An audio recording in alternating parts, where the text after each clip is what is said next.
حضرات گرامی مختلف مقامات پر اللہ تعالیٰ نے اپنی بادشاہت کا ذکر فرما کر ہمیں یہ ارشاد فرما رہا ہے کہ جو حقیقی جو بادشاہ ہے، حقیقی جو مالک ہے، وہ رب تعالیٰ ہے۔ تو اللہ تعالیٰ کا یہ جو نام یا مالکو، یہ اسی کی شان ہے، یہ اسی کا مقام ہے، وہی مالک ہے اور وہی سب کا پالن ہار ہے۔ اس نام کی جو برکتیں ہیں میں وہ عرض کر رہا ہوں۔ بزرگان دین اس نام کے جو فوائد ہیں، جو برکتیں ہیں، وہ تحریر کرتے ہیں اور یہ فرماتے ہیں کہ اگر کوئی شخص یہ چاہتا ہو کہ وہ اپنے رب کی اطاعت کرے اور اس کا دل رب تعالیٰ کی اطاعت میں لگ جائے، عبادت الہی وہ کرنا چاہتا ہو، تو اس شخص کو چاہیے کہ وہ اسی مبارک نام کو یا مالکو، اس کا ورد نماز فجر کے بعد کم از کم 100 مرتبہ اس کی تسبیح پڑھے، اول اور آخر درود شریف کے ساتھ۔ جو شخص اس طرح اللہ تعالیٰ کے اس مبارک نام کا ورد کرے گا یا مالکو، اول اور آخر درود شریف کے ساتھ، تو یقیناً اللہ تعالیٰ اس کے دل میں اس بات کو ڈال دے گا کہ اس کا حقیقی جو مالک ہے وہ رب تعالیٰ ہے اور وہی عبادت کے لائق ہے اور وہی معبود ہے، تو پھر اس کا دل عبادت میں لگے گا۔ تو عبادت میں دل لگانے کے لیے اطاعت خداوندی کو اپنے اوپر نافذ کرنے کے لیے یہ نام جو ہے انتہائی مفید ہے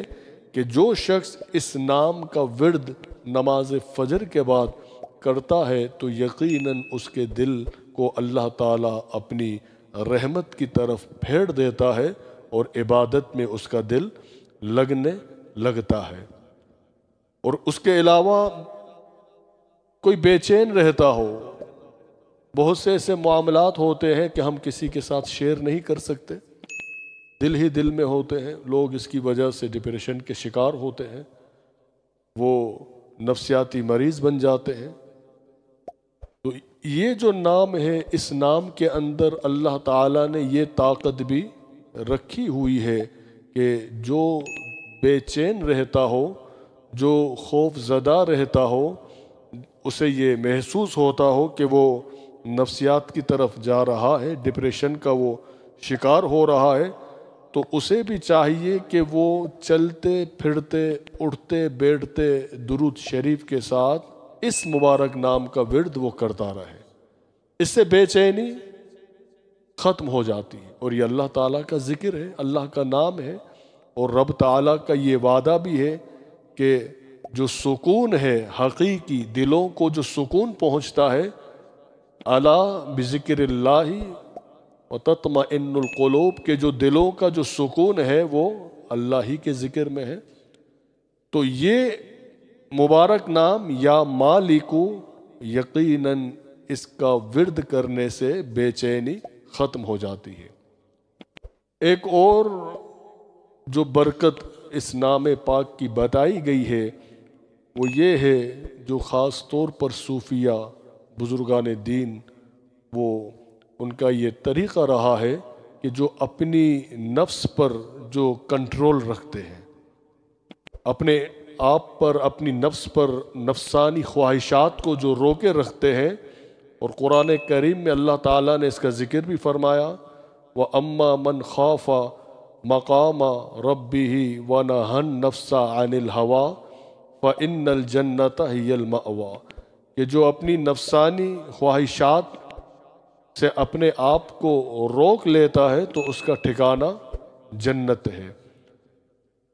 تو اس نام پاک میں اللہ تعالیٰ نے یہ طاقت رکھی ہے کہ کوئی یہ چاہتا ہو کہ وہ اپنی نفسانی خواہشات پر اپنا کنٹرول کر لے،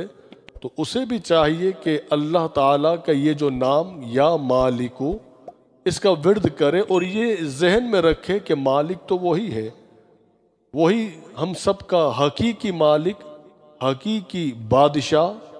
شہنشاہ تو وہی ہے، وہی پالن ہار ہے۔ تو یہ نیت کر کے، یہ سوچ رکھ کے جب وہ اللہ تعالیٰ کے اس نام کا ذکر کرتا ہے تو یہ جو نفسانی جو خواہشات ہیں یہی خطرناک ہوتی ہے۔ اب روزہ جو ہم رکھتے ہیں ہمیں یہ بھی یہی درس دے رہا ہے، روزے کا بھی اصل جو مقصد ہے وہ یہی ہے کہ ہم کچھ ٹائم کے لیے اپنے آپ پر حلال چیزوں کو بھی ہم حرام کر دیتے ہیں، ہم اپنی نفسانی خواہشوں کو کچھ دیر کے لیے ترک کر دیتے ہیں، روک دیتے ہیں، نہ ہم کھاتے ہیں نہ پیتے ہیں، رضا رب کی ہوتی ہے۔ اسی وجہ سے اللہ رب العزت نے یہ فرمایا ہے کہ روزے کی جو جزا ہے وہ میں خود ہوں۔ روزے کا جو انعام سب سے بڑھ کے وہ یہ ہے کہ خود رب تعالی اس کا انعام ہے کہ رب فرماتا ہے کہ جس نے میرے لیے روزے رکھے ہیں، اپنی نفسانی خواہشات کو جنہوں نے روکے رکھا ہے، اب یقیناً اس کی منزل یہ ہے کہ اللہ تعالیٰ اسے اپنی معرفت عطا فرما دیتا ہے۔ تو نفسانی خواہشات سے اپنے آپ کو بچانے کے لیے یا مالکو یہ سوچ کر کہ حقیقی مالک وہی ہے، تو بندہ جب ورد کرتا ہے تو یقیناً اس کو یہ کنٹرول حاصل ہوتا ہے کہ وہ اپنی نفسانی خواہشات سے اپنے آپ کو روک لیتا ہے۔ اسی ضمن